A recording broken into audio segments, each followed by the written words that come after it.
Hi hello ನಮಸ್ತೆ friends. ನಾವು ಇಂದಿನ ವಿಡಿಯೋದಲ್ಲಿ ನಮ್ಮ ಖಾತೆಗೆ NPCI ಮುಖಾಂತರ ನಮ್ಮ ಖಾತೆಗೆ ಯಾವ ಯೋಜನೆಯ ಹಣ ಬಂದಿರುತ್ತದೆ ಎಂದು ಮತ್ತು NPCIಗೆ ಯಾವ ಬ್ಯಾಂಕ್ ಖಾತೆಯು ಲಿಂಕ್ ಆಗಿದೆ ಎಂದು ಇಂದಿನ ವಿಡಿಯೋದಲ್ಲಿ ತಿಳಿದುಕೊಂಡಿದ್ದೇವೆ. ಅದೇ ಥರ ಇವತ್ತು ಈ ವಿಡಿಯೋದಲ್ಲಿ ನಾವು NPCI ಮುಖಾಂತರ ನಾವು ನಮ್ಮ ಖಾತೆಯನ್ನು ಆಧಾರ್ ಕಾರ್ಡ್ ಲಿಂಕ್ ಹೇಗೆ ಮಾಡುವುದು ಮತ್ತು ಆಧಾರ್ ಕಾರ್ಡನ್ನು ಅನ್ಲಿಂಕ್ ನಮ್ಮ ಖಾತೆಗೆ ಹೇಗೆ ಮಾಡುವುದು ಎನ್ನುವುದರ ಸಂಪೂರ್ಣವಾದ ಮಾಹಿತಿಯನ್ನು ಈ ವಿಡಿಯೋದಲ್ಲಿ ತಿಳಿದುಕೊಳ್ಳೋಣ ಅಂತ ಹೇಳ್ತಾ ಬನ್ನಿ ಫ್ರೆಂಡ್ಸ್, ವಿಡಿಯೋನ ಶುರು ಮಾಡೋಣ. ನಾವು ಮೊದಲನೇದಾಗಿ ಗೂಗಲ್ ಕ್ರೋಮ್ ಓಪನ್ ಮಾಡಿಕೊಂಡು ಅದರಲ್ಲಿ NPCI ಅಂತ ಟೈಪ್ ಮಾಡಬೇಕಾಗುತ್ತೆ. ನೋಡ್ಬೋದು, ನಾನು ಇವಾಗ NPCI ಅಂತ ಟೈಪ್ ಮಾಡಿ ನಾನು NPCI national pension corporation of India site ಇದೆಯಲ್ಲ ಫ್ರೆಂಡ್ಸ್, ಅದನ್ನು ಸೆಲೆಕ್ಟ್ ಮಾಡಬೇಕಾಗುತ್ತೆ. ಸೆಲೆಕ್ಟ್ ಮಾಡಿದ ಮೇಲೆ ನೋಡ್ಬೋದು ಫ್ರೆಂಡ್ಸ್, ಇಲ್ಲಿ ಕೆಳಗಡೆ ಕಾಣ್ತಾ ಇದೆಯಲ್ಲ NPCI ವೆಬ್ಸೈಟ್ ಬಂತು, ಅದನ್ನು ಸೆಲೆಕ್ಟ್ ಮಾಡಬೇಕಾಗುತ್ತೆ. ಸೆಲೆಕ್ಟ್ ಮಾಡಿದ ಮೇಲೆ ನೋಡ್ಬೋದು ಫ್ರೆಂಡ್ಸ್, ನಮಗೆ NPCI ವೆಬ್ಸೈಟ್ ಓಪನ್ ಆಗ್ತಾ ಇದೆ. ಅದೇ ಥರ ನೀವು ಕೂಡ ನಿಮ್ಮ ಗೂಗಲ್ ಕ್ರೋಮಲ್ಲಿ ಓಪನ್ ಮಾಡ್ಕೋಬೋದು.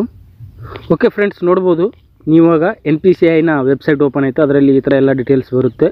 ನಮಗೆ ನಮ್ಮ ಬ್ಯಾಂಕಿನ ಪಾಸ್ಬುಕ್ಕಿಗೆ NPCI ಮೂಲಕ ಆಧಾರ್ ಕಾರ್ಡ್ ಹೇಗೆ ಲಿಂಕ್ ಮಾಡಿಕೊಳ್ಳುವುದನ್ನು ನೋಡೋಣ. ಅದೇ ಥರ ನೋಡ್ಬೋದು ಇಲ್ಲಿ ಫ್ರೆಂಡ್ಸ್, ಫಸ್ಟ್ ಒನ್ನು ಇಲ್ಲಿ ಕಾಣ್ತಾ ಇದೆಯಲ್ಲ ಕನ್ಸ್ಯೂಮರ್ ಅಂತ ಇದೆಯಲ್ಲ ಫ್ರೆಂಡ್ಸ್, ಅದನ್ನು ಸೆಲೆಕ್ಟ್ ಮಾಡಬೇಕಾಗುತ್ತೆ. ನಾವು ಕೂಡ ಕನ್ಸ್ಯೂಮರನ್ನು ಸೆಲೆಕ್ಟ್ ಮಾಡೋಣ.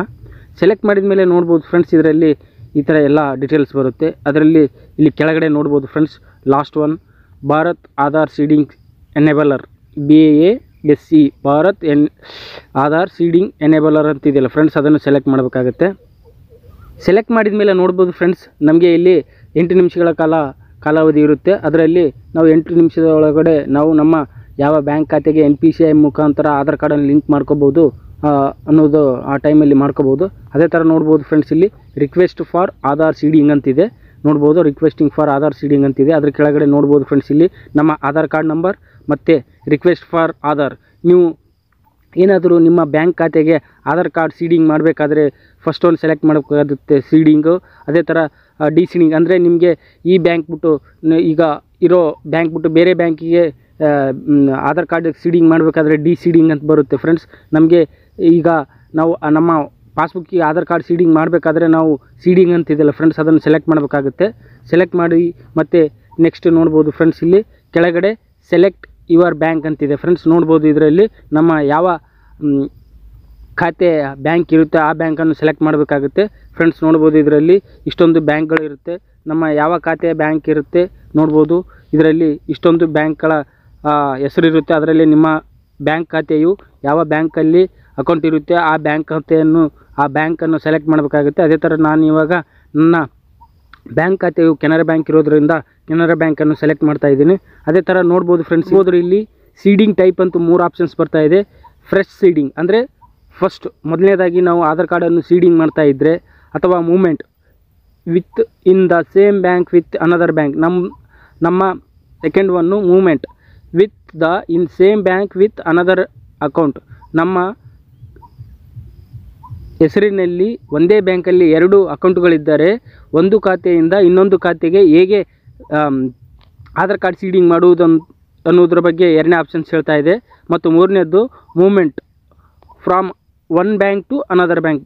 ಅಂದರೆ ನಮಗೆ ನಮ್ಮ ಹೆಸರಲ್ಲಿ 2-3 ಬ್ಯಾಂಕುಗಳಲ್ಲಿ ಅಕೌಂಟ್ ಇದ್ದರೆ ಅದನ್ನು ಹೇಗೆ ಬೇರೆ ಬೇರೆ ಬ್ಯಾಂಕ್ಗಳಲ್ಲಿ ಹೇಗೆ ಲಿಂಕ್ ಮಾಡುವುದ್ರ ಬಗ್ಗೆ ಈ ಥರ ಸೆಲೆಕ್ಟ್ ಮಾಡಬೇಕಾಗುತ್ತೆ. ಅದೇ ಥರ ನಾನು ಇವಾಗ ನನ್ನ ಖಾತೆಯು ಒಂದೇ ಬ್ಯಾಂಕಲ್ಲಿ ಇರೋದ್ರಿಂದ ನಾನು ಹೊಸದಾಗಿ ನನ್ನ ಖಾತೆಗೆ ಆಧಾರ್ ಕಾರ್ಡ್ ಸೀಡಿಂಗ್ ಮಾಡುತ್ತಿರೋದ್ರಿಂದ ನನಗೆ ಫಸ್ಟ್ ಒನ್ ಇದೆಯಲ್ಲ ಫ್ರೆಶ್ ಸೀಡಿಂಗ್ ಅಂತಿದೆಯಲ್ಲ ಫ್ರೆಂಡ್ಸ್, ಅದನ್ನು ಸೆಲೆಕ್ಟ್ ಮಾಡಬೇಕಾಗುತ್ತೆ.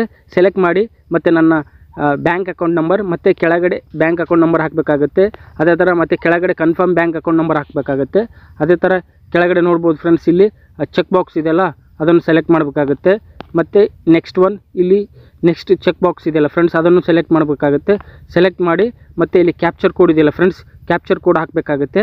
ಕ್ಯಾಪ್ಚರ್ ಕೋಡ್ ಹಾಕಿ ಪ್ರೊಸೀಡ್ ಕೊಡಬೇಕಾಗುತ್ತೆ friends. Okay friends, capture code ಹಾಕಿ ಪ್ರೊಸೀಡ್ ಕೊಟ್ಟ ಮೇಲೆ ನಮ್ಮ ಬ್ಯಾಂಕ್ ಖಾತೆಯಿಂದ ನಮಗೆ OTP ಮುಖಾಂತರ ಒಂದು OTP ಬರುತ್ತೆ, OTP ಹಾಕಬೇಕಾಗುತ್ತೆ.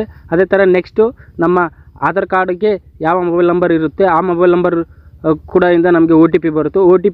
ಎರಡು OTP ಹಾಕಿದ ತಕ್ಷಣ ನಮ್ಮ ಬ್ಯಾಂಕ್ ಖಾತೆಗೆ NPCI ಮುಖಾಂತರ ನಮ್ಮ OTP ಮೂಲಕವೇ ನಮ್ಮ NPCI ಅಥವಾ DBTಯು ನಮ್ಮ ಬ್ಯಾಂಕ್ ಖಾತೆಗೆ ಲಿಂಕ್ ಆಗಿರುತ್ತೆ ಫ್ರೆಂಡ್ಸ್. ಓಕೆ ಫ್ರೆಂಡ್ಸ್, ಅದೇ ಥರ ಮುಂದಿನ ವಿಡಿಯೋದಲ್ಲಿ ನಾವು ನಮ್ಮ ಬ್ಯಾಂಕ್ ಖಾತೆಗೆ NPCI ಮೂಲಕ ಹೇಗೆ ಲಿಂಕ್ ಮಾಡಿದ ಸ್ಥಿತಿಯನ್ನು ತಿಳಿದುಕೊಳ್ಳಲು ಮುಂದಿನ ವಿಡಿಯೋದಲ್ಲಿ ತಿಳಿದುಕೊಳ್ಳೋಣ ಅಂತ ಹೇಳ್ತಾ ಧನ್ಯವಾದಗಳು ಫ್ರೆಂಡ್ಸ್.